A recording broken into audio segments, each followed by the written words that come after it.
두 번째, 예배는 리모델링 공사 현장이라는 것입니다. 왜 그럴까요? 예배를 통해서 하나님을 만나게 되면 그때서야 모든 것이 리모델링 되는 역사를 경험하는 거예요. 내 영혼이 리모델링 되고 내 생각이 리모델링 되고 우리 인생이 리모델링 되는 거예요.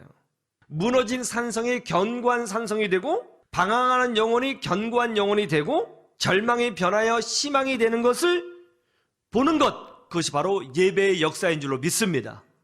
28절 30절 우리 같이 볼까요? 오늘 본문 말씀에 여자가 물동이를 버려두고 동네로 들어가서 사람들에게 이르되 내가 행한 모든 일을 내게 말한 사람을 와서 보라. 이는 그리스도가 아니냐 하니 그들이 동네에서 나와 예수께로 오더라. 이 여인이 어떤 여인이었다고요? 남편에게서 5번이나 버림받은 여자였어요. 기구한 인생을 사는 여인이었습니다. 동네 사람들에게 인정받지 못했고요. 사람들의 눈을 피해서 몰래 물을 뜨려고 우물가에 나왔던 그런 여인이었어요. 그런데 예수님을 만나게 되었고 예배의 기쁨을 알게 되었어요. 그러자 이 사마리아 여인이 어떻게 변했습니까? 물동이를 버려두고 동네에 뛰어들어가서 복음을 전했다는 거예요. 내가 예수님 만났다고, 그리스도를 만났다고. 오늘 성경에 보면 예수님이라고 하지 않고 그리스도라고 분명히 표현하고 있잖아요. 버림받았던 여자가 리모델링이 되어서 복음을 전하는 여자가 되었다는 것입니다. 이게 바로 예배의 능력이죠. 부끄러운 여인이 자랑스러운 여인으로 리모델링 되었고, 눈물이 변하여 기쁨으로 리모델링 되었고, 수치가 변하여 영광으로 리모델링 되었고, 낙심이 변하여 간증으로 리모델링 된 거예요.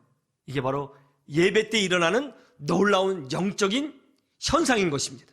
성령께서 우리와 함께하고 계신 줄로 믿으시기를 주님의 이름으로 축원합니다. 우리가 하나님께 예배할 때는 간절한 마음으로 예배해야 하는 것입니다. 습관적인 예배가 아니라 간절한 마음으로.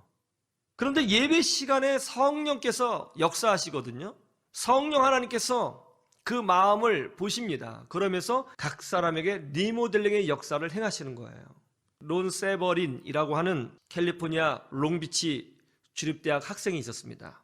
이 학생이 좀 피아노를 좀 잘 쳐가지고 그 동네에 있는 다우니 교회라고 하는 곳에서 이제 반주자로 봉사하고 있었어요. 그런데 어느 날 학교를 마치고 집으로 돌아오는 길에 술집 앞을 딱 지나게 되었는데, 아니 그 맥주 깡통들이 막 너저분하게 있는 거예요. 맥주 깡통들이 버려져 있는 거죠. 뭐 그냥 정리된 것도 아니고 막 이렇게 방치가 돼 있는 거죠. 그래서 그냥 무시하고 딱 가려고 그러는데 뭔가 마음에 탁 왔어요. 그래서 이 학생이 맥주 깡통을 이제 다 수거했습니다. 주인한테 가져가도 되냐고 했더니 아이고 쓰레기인데 가져가라고.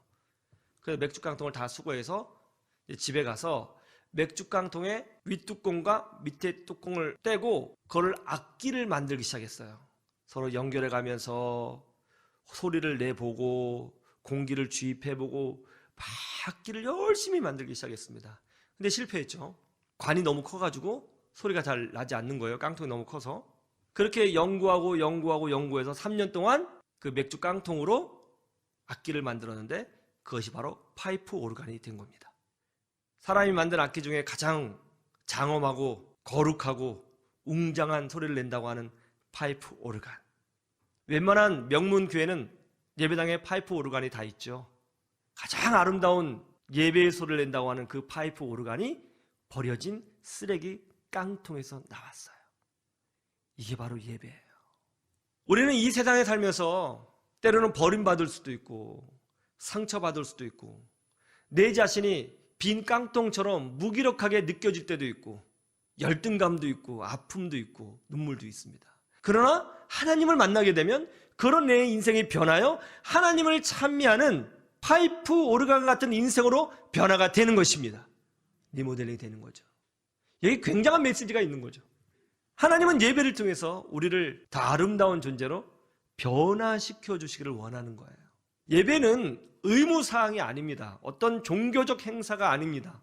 하나님은 예배를 통해서 우리를 바꾸시기를 원하시고 성장시키기를 원하시고 정말 빈 깡통 같은 우리 인생이 파이프 오르간 같은 인생으로 바꿔주시고 성장하기를 원하시는 거예요. 그리고 그 일을 하고 계시는 거예요. 성령의 손길을 통해서. 예배는 말이죠, 다른 게 아니에요. 리모델링 공사 현장이에요. 한 개척교회에서 일어났던 일이죠. 20대 젊은 청년이 무슨 일인지 자살을 작정한 거예요. 내가 죽어야겠다. 내가 아파트 옥상 꼭대기에 올라가서 떨어져 내려 죽어야겠다. 그런 생각을 한 거예요.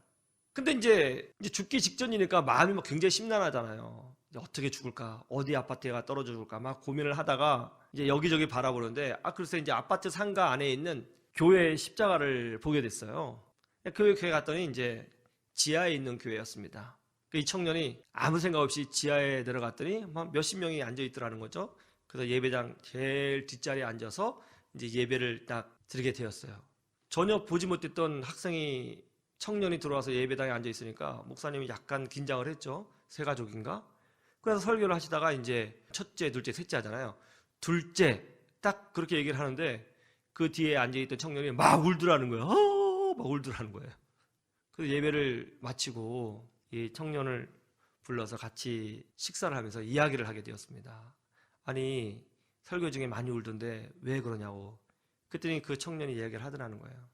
자기는 원래 이제 죽으려고 그랬는데 죽기 직전에 교회 한번 가보자. 원래 교회 다니는 사람이 아니라는 거예요. 그래서 목사님이 둘째 그러는데 자기 교회는 두 번째 인생을 살아처럼 들렸대요. 두 번째 인생을 살아처럼 들렸다는 거예요. 그 말 듣고 엄청 울었다고. 건강하게 잘 살고 있고요. 신앙생활 잘하고 있답니다. 예배는 리모델링 공사 현장입니다. 성령의 은혜를 가정에 계시든지 차에 계시든지 직장에 계시든지 그 은혜를 누리시기를 주님의 이름으로 축원합니다.